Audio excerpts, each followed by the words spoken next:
আল্লাহ পাক রব্বুল আলামিন ডাক দিয়া বলেন, কদ আফলাহাল মুমিনুন। আমার আল্লাহ পাক রব্বুল আলামিন ডাক দিয়া বলে, ও দুনিয়ার মানুষেরা, মুমিনরাই হলো সফল, মুমিনরাই হলো সাকসেস, মুমিনরাই হলো কামিয়াব। যেই মুমিনের ভিতরে 7টা গুণ থাকবে, এই মুমিন হলো কামিয়াব। আমি আল্লাহ পাক রব্বুল আলামিন ঘোষণা দিয়া দিলাম, যেই মুমিনের ভিতরে 7টা গুণ থাকবে, আমি আল্লাহ পাক রব্বুল আলামিন তাকে পুরস্কার দেব। পুরস্কার কি দিবে? আমার আল্লাহ পাক রব্বুল আলামিন ডাক দিয়া বলেন, উলাইকা হুমুল ওয়ারিসুন। আমার আল্লাহ পাক রব্বুল আলামিন ডাক দিয়া বলেন, এরে দুনিয়ার মানুষেরা, তোমরা যদি, ও দুনিয়ার মুমিন, তোমরা যদি 7টা গুণে গুণান্বিত হতে পারো, আমার আল্লাহ পাক রব্বুল আলামিন বলেন, উলাইকা হুমুল ওয়ারিসুন। আমি আল্লাহ পাক রব্বুল আলামিন তাকে উত্তরাধিকার সূত্রে আমি আল্লাহ একটা বাড়ির মালিক বানায়া দিব। সুবহানাল্লাহ।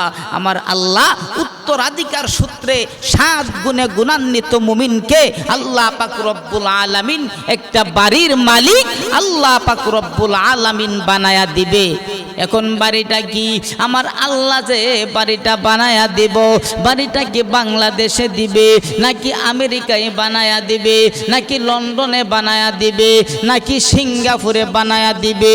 এরে দুনিয়ার মানুষেরা, ও দুনিয়ার মানুষ, আমার আল্লাহ পাক রব্বুল আলামিন বলেন, আমার আল্লাহ পাক রব্বুল আলামিন ডাক দিয়া বলেন, আল্লাযীনা ইয়ারিসুনাল ফিরদাউস। আমার আল্লাহ পাক রব্বুল আলামিন ডাক দিয়া বলেন, এ দুনিয়ার ইমানদারেরা, ও মুমিনরা, তোমরা যদি এই 7টা গুণে গুণান্বিত হতে পারো, আমি আল্লাহ উলাইকা হুমুল ওয়ারিসুন, উত্তরাধিকার সূত্রে তোমাদেরকে একটা বাড়ির মালিক বানায়া দিব। বাড়িটা কোথায় দেব জানোনি? বাংলাদেশে না, না আমেরিকায় না, না রাশিয়ায় না, না লন্ডনে না, না আমি আল্লাহ আল্লাযীনা ইয়ারিসুনাল ফিরদাউস, আমি আল্লাহ জান্নাতুল ফিরদাউসের ভিতরে বাড়ির মালিক বানায়া দিব। সুবহানাল্লাহ। একবার বলি সবাই জোরে সোরে বলি সুবহানাল্লাহ। আল্লাহ পাক রব্বুল আলামিন সূরার শুরুতেই বলে দিয়েছেন, কদ আফলাহাল মুমিনুন। আল্লাহ বলে যে মুমিনরাই হলো ফালাহ, মুমিনরাই হলো ফালাহ, আর কাফির বেঈমান মুনাফিক তারা ফালাহ নয়। ভাই, পৃথিবীর বুকে প্রায় 400 কোটি মানুষ, এর মধ্যে 150 কোটি মানুষ হলো মুমিন, আর 450 কোটি মানুষ হলো বেঈমান এবং মুনাফিক। আল্লাহ পাক রব্বুল আলামিন সর্বপ্রথম 450 কোটি মানুষকে মহান আল্লাহ পাক রব্বুল আলামিন বাদ দিয়া দিয়েছেন। আমেরিকার বেঈমান, রাশিয়ার বেঈমান, ভারতের বেঈমান, সবাইকে আল্লাহ পাক রব্বুল আলামিন বাদ দিয়ে দিয়েছেন। একমাত্র রেখেছেন মাত্র 150 কোটি মুমিন। আল্লাহ পাক রব্বুল আলামিন বলেন, কদ আফলাহাল মুমিনুন। আপনার মুমিনরাই হলো ফালাহ। ফালাহ অর্থ কি ভাই? ফালাহ হলো আরবি শব্দ, তার বাংলা অর্থ হলো সফল হওয়া। তার উর্দুতে বলা হয় কামিয়াব এবং ইংরেজিতে বলা হয় সাকসেসফুল হওয়া। ভাই, মুমিনরাই হলো সাকসেস, মুমিনরাই হলো সফল, মুমিনরাই হলো কামিয়াব। আর বাকি 450 কোটি মানুষ তারা কামিয়াব নয়, তারা সাকসেস নয়, তারা সফল নয়। তো আল্লাহ পাক রব্বুল আলামিন আমার তেলাওয়াতকৃত আয়াতের ভিতরে 2 নাম্বার আয়াত থেকে শুরু করে আল্লাহ পাক রব্বুল আলামিন 9 নাম্বার আয়াত পর্যন্ত 8টি আয়াতের ভিতরে মহান আল্লাহ পাক রব্বুল আলামিন 7টি গুণের কথা আলোচনা করেছেন। আল্লাহ পাক রব্বুল আলামিন বলেন মুমিন হলেই সফল হবে না, যেই মুমিনের ভিতরে 7টা গুণ থাকবে সেই হবে ফালা, সেই হবে সফল। তো ভাই, আমরা তো বাঙালি মানুষ, আমরা অনেক সময় আমরা চাই যে আমরা লাভটা কি আগে জানি, লাভ জানার পরে তারপরে আমরা আমল করি, তারপরে আমরা কাজ করি, বাঙালি বলে কথা। তো ভাই, তাহলে প্রথমেই আসুন আল্লাহ পাক রব্বুল আলামিন আমাদেরকে যে গুণগুলি দিয়েছেন, গুণগুলি পালন করলে আল্লাহ পাক রব্বুল আলামিন আমাদেরকে, আল্লাহ পাক রব্বুল আলামিন আমাদেরকে কি পুরস্কার দিবে। আল্লাহ পাক রব্বুল আলামিন এই আমার তেলাওয়াতকে তো আয়াতের 10 নম্বর এবং 11 নম্বর আয়াতে আল্লাহ পাক রব্বুল আলামিন পুরস্কারের কথা বলে দিয়েছেন। আল্লাহ পাক রব্বুল আলামিন ডাক দিয়া বলেন কদ আফলাহাল মুমিনুন। আমার আল্লাহ পাক রব্বুল আলামিন ডাক দিয়া বলে, ও দুনিয়ার মানুষেরা, মুমিনরাই হলো সফল, মুমিনরাই হলো সাকসেস, মুমিনরাই হলো কামিয়াব। যেই মুমিনের ভিতরে 7টা গুণ থাকবে এই মুমিন হলো কামিয়াব। আমি আল্লাহ পাক রব্বুল আলামিন ঘোষণা দিয়া দিলাম, যেই মুমিনের ভিতরে 7টা গুণ থাকবে আমি আল্লাহ পাক রব্বুল আলামিন তাকে পুরস্কার দেব। পুরস্কার কি দিবে? আমার আল্লাহ পাক রব্বুল আলামিন ডাক দিয়া বলেন উলাইকা হুমুল ওয়ারিসুন। আমার আল্লাহ পাক রব্বুল আলামিন ডাক দিয়া বলেন, এরে দুনিয়ার মানুষেরা, তোমরা যদি, ও দুনিয়ার মুমিন, তোমরা যদি 7টা গুণে গুণান্বিত হতে পারো, আমার আল্লাহ পাক রব্বুল আলামিন বলেন উলাইকা হুমুল ওয়ারিসুন।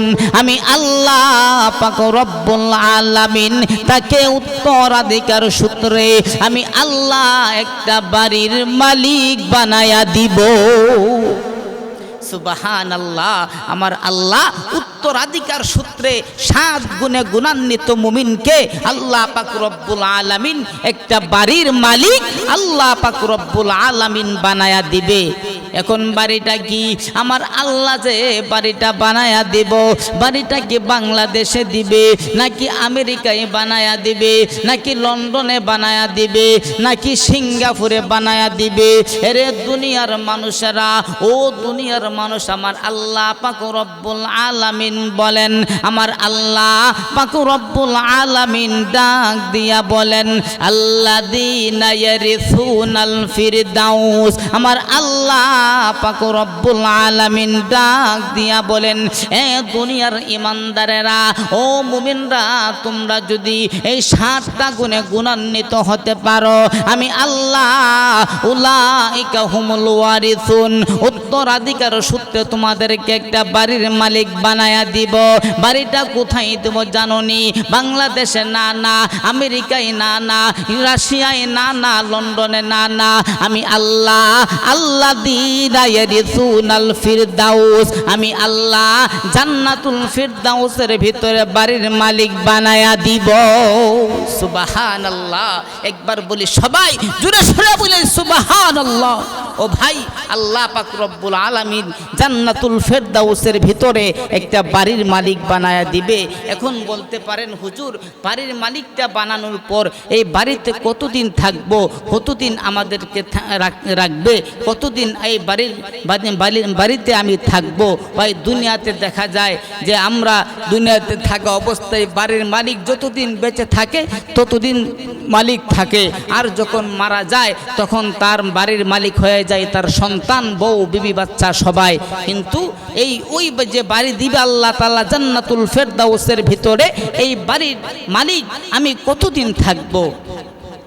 আমার আল্লাহ পাক রব্বুল আলামিন ডাক দিয়া বলেন কদ আফলাহাল মুমিনুন। আমার আল্লাহ বলেন মুমিনরাই হলো সফল। আমার আল্লাহ বলে ওই মুমিনরাই সফল যেই মুমিনের ভিতরে 7টা গুণ থাকবে। এক নাম যে 7টা গুণ থাকবে, ওই মুমিন হলো সফল। ওই মুমিনকে আমি পুরস্কার হিসাবে উলাইকা হুমুল ওয়ারিসুন, উত্তরাধিকার সূত্রে আমি আল্লাহ পাক রব্বুল আলামিন তাকে আমি আল্লাহ পাক রব্বুল আলামিন বাড়ির মালিক বানায়া দিব। বাড়িটা আমি কোথায় বানায়া দিব? আল্লাযীনা ইয়ারিসুনাল ফিরদাউস, আমি আল্লাহ জান্নাতুল ফিরদাউসের ভিতরে তার বাড়ির মালিক বানায়া দিব। এই বাড়ির মালিক ভাই তুমি কই দিন থাকবা?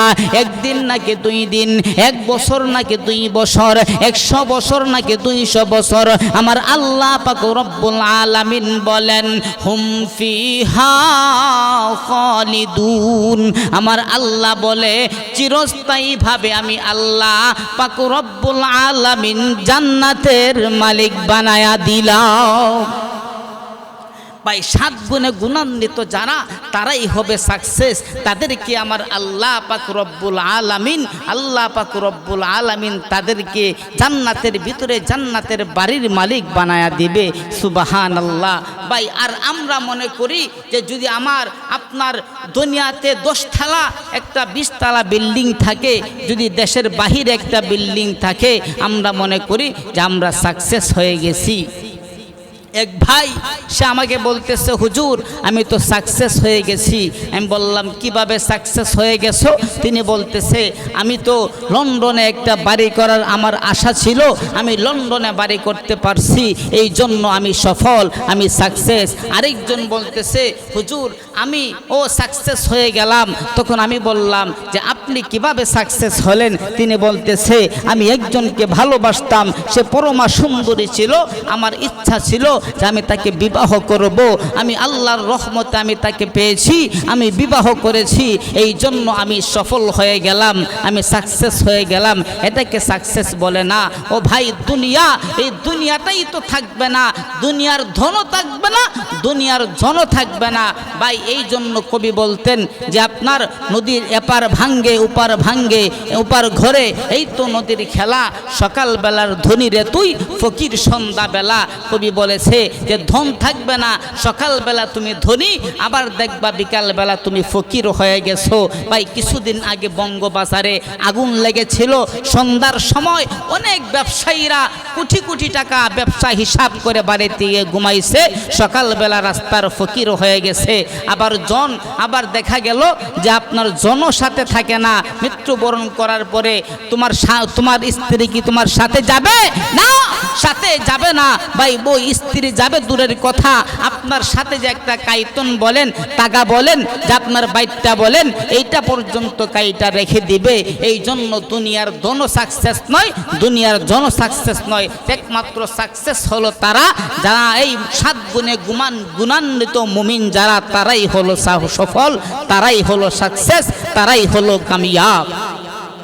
এখন আসুন এই 7টা গুণকে আবার 3 ভাগে ভাগ করি। মানুষের দিকও হলো 3টা, একদিকে মহান আল্লাহ, আরেক দিকে স্বয়ং আমি, আরেক দিকে হলো পৃথিবীর সব কিছু যা কিছু আছে অন্যজন, সব কিছু হলো একদিকে। এই জন্য 2টা সবক আল্লাহর সাথে সম্পর্ক, আর 2টা সবক অন্যের সাথে সম্পর্ক, আর 3টা সবক আপনার নিজের সাথে সম্পর্ক। আল্লাহর সাথে যে 2টা সবক, এই 2টা সবকের সাথে যদি তোমার এই সবকগুলি তুমি যদি ঠিকভাবে পালন করতে পারো, তাহলে তোমার আল্লাহর সাথে সম্পর্ক ভালো হয়ে যাবে। অন্যের সাথে যে 2টা সবক, এই 2টা সবক তুমি যদি পালন করতে পারো, অন্যের সাথে তোমার সুসম্পর্ক হয়ে যাবে। আবার তুমি যদি তোমার নিজের 3টা সবক তুমি নিজে যদি পালন করতে পারো, তাহলে তুমি নিজেও সঠিক হয়ে গেলা। এই 7টা সবক। তাহলে আসুন আমরা আয়াতের ধারাবাহিকে না গিয়া আমরা সবকের ধারাবাহিকভাবে আলোচনা করি। সবকের সর্বপ্রথম আসুন আল্লাহ পাক রব্বুল আলামিনের 2টা সবক আমরা জেনে নেই। আল্লাহ পাক রব্বুল আলামিন প্রথম দ্বিতীয় আয়াতে বলেছেন, আবার আবার সর্বশেষ 9 নাম্বার আয়াতে আল্লাহ পাক রব্বুল আলামিন তার 2 নাম্বার সবকের কথা বলেছে। এখন বলতে পারেন আল্লাহ পাক রব্বুল আলামিন 2 নাম্বার আয়াতে সবক দিয়া শুরু করলেন, আবার 9 নাম্বার আয়াত দিয়া আল্লাহ পাক রব্বুল আলামিনের সবক দিয়েই শেষ করলেন। কারণটা কি? আল্লাহ পাক রব্বুল আলামিন বুঝাইতে চায় যে 2 নাম্বার সবক, আমার যে 2টা সবক, এই 2টা সবক তুমি যদি পালন করতে পারো তাহলে বাকি যে 5টা সবক আছে এই 5টা সবক পালন করা তোমার জন্য সহজ হয়ে যাবে। এই জন্য আমার সবক দিয়ে আমি শুরু করলাম, আবার আমার সবক দিয়ে আমি শেষ করলাম। এখন আসুন যে আপনার প্রথম নাম্বার সবকটা কি। আল্লাহ পাক রব্বুল আলামিন বলেন আল্লাযীনা হুম ফি সালাতিহিম খাশিউন। আমার আল্লাহ বলে যে যখন নামাজ পড়ো নামাজের মধ্যে তুমি খুশু খুজু অর্জন করো। ভাই আমরা নামাজ পড়ি কিন্তু নামাজের মধ্যে আমাদের মন থাকে না, আমাদের মন নামাজের মধ্যে লাগাইতে পারি না। আমাদের মন থাকে বাড়ির মধ্যে, মন থাকে হাওয়ারে, মন থাকে জমিনে, মন থাকে দোকানে, আর আমরা নামাজ পড়তে আসি। ভাই একটা কথা শুনেছিলাম ওয়াজের ভিতরে, কিন্তু কোনো বই পুস্তকে পাই নাই। একজন হুজুর বলেছিল যে আপনার একজন লোকের নাকি আপনার 4টা দোকান ছিল, সে নাকি এশার নামাজ পড়তে গেছে। এশার নামাজ যখন পড়তে গেল, এশার নামাজে যখন দাঁড়াইছে তখন ইমাম সাহেব 3 রাকাত পরে সালাম ফিরায় ফেলছে। ইমাম সাহেব ভুল করতেই পারে, তখন 3 রাকাত পড়ার পর কেউ আর লুকমা দেয় নাই। সালাম ফিরানোর পরে ওই লোকটা বলতেছে হুজুর আপনি তো 3 রাকাত নামাজ পড়াইছেন। তখন হুজুর বলতেছে আমি কি 3 রাকাত নামাজ পড়াইছি? তখন সকল মুসল্লিরা বলতেছে হুজুর হ্যাঁ 3 রাকাত নামাজই পড়াইছেন। তখন বলতেছে তাহলে ওই সময় লুকমা দিলা না কেন? তখন তারা বলে হুজুর আমাদেরও তো ভুল হতে পারে, ভাবছি যদি লুকমা দেই, আর যদি আমাদের ভুল হয় তাহলে তো এটা হবে না, এই জন্য ভয়ে ভয়ে আমরা লুকমা দেই নাই। তখন ওই লোকটাকে বলতেছে ভাই তুমি কেন লুকমা দিলা? বেড়া লাগাইয়া দিছো, ফেস লাগাইয়া দিছো, তুমি লুকমা দিছো, তোমার কাছে কোনো ডকুমেন্ট আছে নাকি যে আমি 3 রাকাত নামাজ পড়লাম? ওই লোক বলতেছে হুজুর হ্যাঁ অবশ্যই আমার কাছে দলিল আছে। আপনি আমার কারণ আমার বাজারে 4টা দোকান আছে, আমি প্রতিদিন এশার নামাজে আইসা আমি 4টা দোকানের 4 রাকাত নামাজে আমি আপনার উপরে ভার দিয়া আমি 4টা দোকানের হিসাব করি। হিসাব করার পরে আমি হিসাব করি, হিসাব করার পর তখন আমার হিসাব ঠিক হয়। আর আজকে যখন আমি 3টা দোকানের হিসাব পাইলাম, একটা দোকানের হিসাব পাইলাম না, এতেই বুঝলাম যে আপনার নামাজ 3 রাকাত হয়েছে আর 1 রাকাত হয় নাই। ও ভাই এই রকম ভাবে নামাজ পড়লে নামাজ আদায় হবে না। আরেক দল আছে আল্লাহর সাথেই মন লাগায়, কিন্তু দুনিয়ার কাজটা হলো দুনিয়ার দিকে। এক লোক আপনার নামাজের মধ্যে দাঁড়াইছে, এক মেয়েকে ভালোবাসে, প্রেমিকা, কত সুন্দর গো, প্রেমিকাকে ভালোবাসে, সে নামাজের মধ্যে দাঁড়ায়া তখন বলে যে তার আপনার বাবা রাজি থাকলে মা রাজি না, আবার ভাই রাজি হইলে ভাবি রাজি না, এইরকম ভাবে একজন রাজি থাকলে আরেকজন রাজি নয়। তখন সে নামাজে দাঁড়ায়া বলে আল্লাহ সবাইকে তুমি রাজি করায়া দাও, আমারে মিলায়া দাও। এটা কেউ মন লাগানো বলে না। আল্লাহর সাথে মন লাগানো এটার অর্থ হলো, তর্জমা হলো যে তুমি এমন ভাবে আল্লাহর সাথে তুমি তোমার মনটাকে লাগাইতে হবে, তোমার মনটাকে এমন ভাবে লাগাইতে হবে, তোমার মনে থাকতে হবে তুমি যখন নিয়ত করবা নামাজের ভিতরে 2টা কাজ করা, একটা হলো করা আরেকটা হলো পড়া। ভাই নামাজের ভিতরে সূরাতুল ফাতিহা যখন পড়ি এটাকে বলা হয় পড়া, আত্তাহিয়াতুকে বলা হয় পড়া, আর যখন রুকু সেজদা করি রুকু সেজদাকে বলা হয় করা। ও ভাই এই 2টা কাজের সময় তোমার ভিতরে তোমার মনের মধ্যে থাকতে হবে আল্লাহ আপনি আমার আল্লাহ, আমি আপনার গোলাম, আপনি আমার আল্লাহ, আমি আপনার গোলাম, আপনি আমার আল্লাহ, আমি আপনার গোলাম। এই রকম ভাবে মনটা দিয়া তুমি যদি নামাজ পড়তে পারো তাহলে তোমার নামাজ আল্লাহ পাক রব্বুল আলামিনের কাছে কবুল হবে। ভাই নামাজ এমন একটা ইবাদত যেটা মহান আল্লাহ পাক রব্বুল আলামিন সর্বপ্রথম নামাজের হিসাব নেবে। আল্লাহর পয়গম্বর বলেন আউয়ালু মা ইউহাসাবু বিহিল আবদু ইয়াউমাল কিয়ামাতিস সালাহ।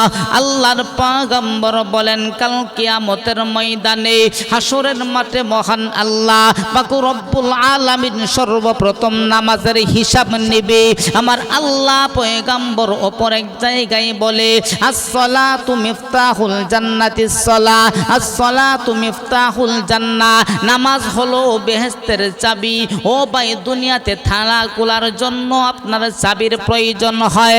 এই জন্য আল্লাহর পয়গম্বর বলে তুমি যদি জান্নাতের তালা তুমি যদি খুলতে চাও, আস-সালাতু মিফতাহুল জান্নাহ, তুমি জান্নাতের চাবি হইল। ও ভাই, জান্নাতের চাবি হইল, জান্নাতের চাবি হইল নামাজ। তুমি যদি নামাজ পরিপূর্ণভাবে আদায় করতে পারো, আমার আল্লাহ পাক রব্বুল আলামিন জান্নাতে যাওয়া তোমার জন্য সহজ হয়ে যাবে। ও ভাই, এই কথাটা বলতেছিলাম যে আল্লাহর পয়গম্বর সাল্লাল্লাহু আলাইহি ওয়াসাল্লাম যখন সাকরাত শুরু হয়ে যায়, ভাই জানেন আল্লাহর নবীর সর্বশেষ বাণী কোনটা? মুসলমান ভাইরারে আমার আল্লাহর পয়গম্বর সাল্লাল্লাহু আলাইহি ওয়াসাল্লামের সাকরাত শুরু হয়ে গেছে। এমত অবস্থায় আল্লাহর পয়গম্বর সাল্লাল্লাহু আলাইহি ওয়াসাল্লাম হাতটাকে একবার সোজা করে আবার বাঁকা করে, পাটাকে আবার সোজা করে আবার বাঁকা করে।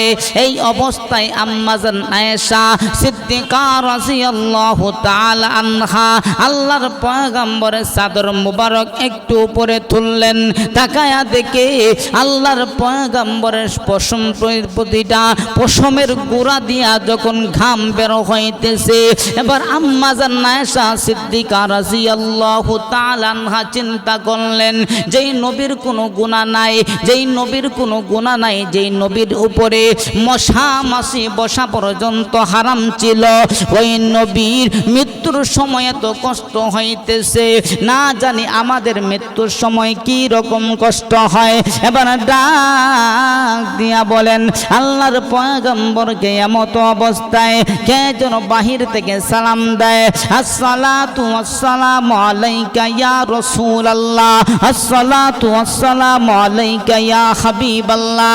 এবার আল্লাহর পয়গম্বর ডাক দিয়া বলেন ও ফাতেমা, তাকায়া দেখো না কে যেন বাহির থেকে পারমিশন চায়। এবার ফাতিমা যখন দরজা খুলবে, এবার ডাক দিয়া বলেন হেরে আজরাইল, তোমাকে তো দুনিয়ার কোনো মানুষ মৌতের আগে দেখতে পারে না। এখন ফাতিমা দরজা খুলে তোমাকে যদি না দেখে, তাহলে আমার নবী তো মিথ্যা হয়ে যাবে, আমার নবীর কথাটা মিথ্যা হয়ে যাবে। এরে আজরাইল, এখন তুমি ফাতিমার সামনে তুমি প্রকাশ হয়ে যাও। এবার একটা আকৃতি ধারণ করে সামনে যখন দাঁড়াইলো, ফাতিমা দরজাটা খোলার পরে তাকায়া দেখে এমন মানুষ দুনিয়ার কোনো মানুষ হতে পারে না, এমন মানুষ দুনিয়ার কোনো মানুষ হতে পারে না, মদিনায় এমন কোনো মানুষ জীবনেও দেখে নাই। এবার দরজাটা লাগায়া দিল। এবার ডাক দিয়া বলেন ও বাবা, এমন একজন মানুষ দাঁড়ায় আছে, মনে হয় না সে দুনিয়ার একজন মানুষ। এবার ডাক দিয়া বলেন ফাতিমা রে, ও ফাতিমা, এটা দুনিয়ার কোনো মানুষ নয়, এটা দুনিয়ার কোনো মানুষ নয় রে ফাতিমা, এটা হলো মালাকুল মউত আজরাইল। এবার ডাক দিয়া বলেন বাবা গো, তাহলে দরজা খুলব না। আমি বুঝে ফেলেছি কেন আল্লাহ কেন আজরাইল এসেছে। আজরাইল যার কাছে আসে তাকে তো রেখে যায় না, নিয়ে যাওয়ার জন্য আসে। এবার আল্লাহর পয়গম্বর ডাক দিয়া বলেন ফাতিমা রে, না না, তোমার দরজা খুলতে হবে না। আজরাইল ঘরের ভিতরে ঢোকার জন্য কোনো পারমিশন লাগে না। আমি নবীজির সম্মানার্থে, আমি নবীজির সম্মানের কারণে আমার কাছে সে পারমিশন চেয়েছে, দরজাটা খুলে দাও। এবার যখন দরজাটাকে খুলে দেওয়া হলো, এবার আজরাইল যখন ঘরের ভিতরে প্রবেশ করলো, এবার ডাক দিয়া বলেন ইয়া ইয়া রাসূলুল্লাহ ইয়া হাবিবাল্লাহ, নবী গো ইয়া রাসূলুল্লাহ, আল্লাহ পাক রব্বুল আলামিন আমাকে পাঠাইছে আর বলেছে আপনি কি আল্লাহর সাথে সাক্ষাৎ করবেন নাকি আপনি দুনিয়াতে আরো কিছুদিন থেকে যাবেন। এবার আল্লাহর পয়গম্বর ডাক দিয়া বলেন, ও আজরাইল, আমি যদি আল্লাহর সাথে দেখা করি, আমি যদি আল্লাহর সাথে সাক্ষাৎ করি, তাহলে আমার গুনাহগার উম্মতের জিম্মাদার কে হবে। এবার জিব্রাইল আলাইহিস সালাতু ওয়াস সালাম চলে গেল, ডাক দিয়া বলেন, মহান আল্লাহ, আপনার নবী আপনার সাথে সাক্ষাৎ করতে চায়, কিন্তু আপনার নবীর উম্মতের জিম্মাদার কে হবে। এইবার আল্লাহর পয়গম্বর ডাক দিয়া বলে, এবার আল্লাহ বলেন, ও জিব্রাইল, গিয়ে বলো আমার বন্ধুকে আমার সাথে সাক্ষাৎ করার জন্য আমার বন্ধুর উম্মতের জিম্মাদার আমি নিজেই হয়ে যাব। আমি নিজেই হয়ে গেলাম।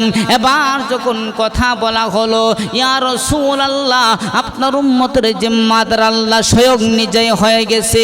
এবার ডাক দিয়া বলেন, হে আজরাইল, আমার জানটাকে কবজ করতে পারো।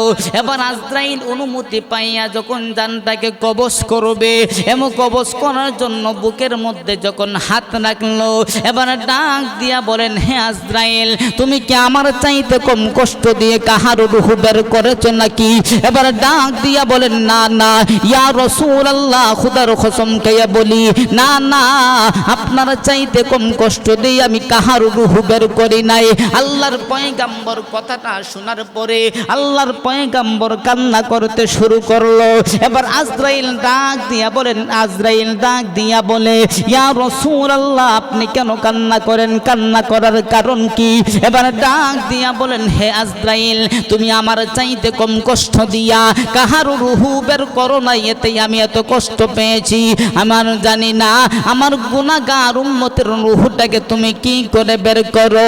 এবার আজরাইল ডাক দিয়া বলেন, নবী গো, আপনার উম্মতেরা যদি আপনার তরিকা মতো চলে, আল্লাহর হুকুম মোতাবেক চলে, আমি খোদার কসম খেয়ে বলি, আপনার রূহটাকে বের করার জন্য আপনার বুকের মধ্যে হাত দিয়েছি, কিন্তু আপনার উম্মতের রূহটাকে বের করার জন্য হাত দিব না।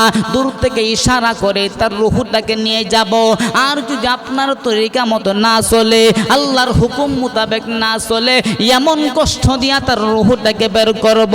একটা জীবিত ছাগলের বাচ্চার চামড়াটা টান দিয়া তুললে যেই রকম কষ্ট হবে, তার চাইতে কোটি কোটি গুণ কষ্ট দিয়া রূহটাকে বের করে নিয়ে যাব।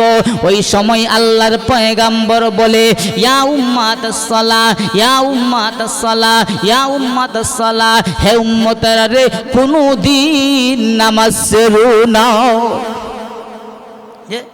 আপনার আল্লাহর পয়গম্বর শেষ জমানেও বলে দিয়েছে যে কোনোদিন নামাজ ছেড়ো না।